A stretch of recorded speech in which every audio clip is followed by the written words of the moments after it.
திருவள்ளுவரின் வழியில் வாழ்ந்து வாழ்வின் உன்னத நிலையினை அடைய திருக்குறளோடு நாம் என்னும் இந்த நிகழ்விலே இணைந்திருக்கின்ற உங்கள் அனைவருக்கும் முதற்கண் வணக்கம்.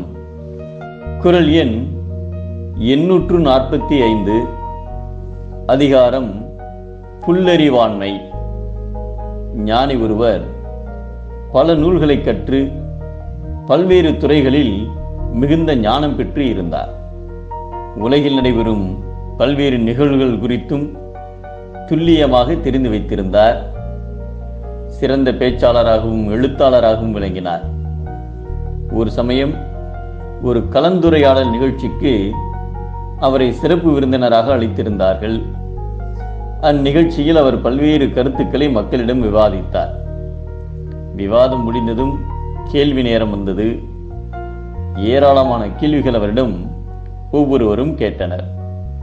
பல்வேறு துறைகள் சம்பந்தமான கேள்விகள் அவரிடம் கேட்கப்பட்டன. அத்தனை கேள்விகளுக்கும் சரியான பதில்களை கூறி வந்தார். அரங்கம் தொடர்ந்து கரகோஷ ஆரவாரத்தில் மிதந்தது. மக்கள் அனைவரும் அவரை மிக உயர்வாக பாராட்டி கொண்டிருந்தனர். அந்நேரத்தில் ஆன்மீகம் சம்பந்தமான கேள்வி ஒன்று கேட்கப்பட்டது. அந்த கேள்வியை கேட்டதும் ஞானி சில நிமிடம் யோசித்துவிட்டு, இதற்கான பதில் எனக்கு தெரியாது என்று சொன்னார். அப்பொழுது அரங்கம் அமைதியானது. அடுத்ததாக தொடர்ந்து சில கேள்விகள் முன்பு போலவே கேட்கப்பட்டன. ஒவ்வொன்றுக்கும் சரியான பதிலை கூறினார். நிகழ்ச்சி முடிந்ததும் ஞானி தன்னை அழைத்தவர்களுக்கு நன்றி சொல்லிவிட்டு தனது காரில் ஏறச் சென்றார். அப்பொழுது அங்கிருந்த ஒருவர் ஞானியிடம், ஐயா, நீங்கள் எல்லா கேள்விகளுக்கும் சிறப்பாக பதில் சொன்னீர்கள். ஆனால் ஒரே ஒரு கேள்விக்கு மட்டும் பதில் தெரியவில்லை என்றீர்கள். இதனால் உங்கள் மதிப்பு குறைந்து விடாதா என்று கேட்டார். அதற்கு ஞானி, என் மதிப்பு நிச்சயமாக குறைந்து விடாது. அது உயரத்தான் செய்யும். காரணம், எனக்கு தெரியாது என்பதை தெரியாது என்று சொல்வதுதான் சரியானது.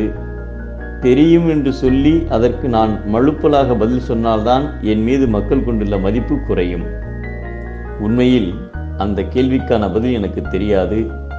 நிச்சயமாக வரும் நாட்களில் அதற்கான பதிலை நான் தெரிந்து கொள்ள முயல்வேன் என்று கூறிவிட்டு சென்றார்.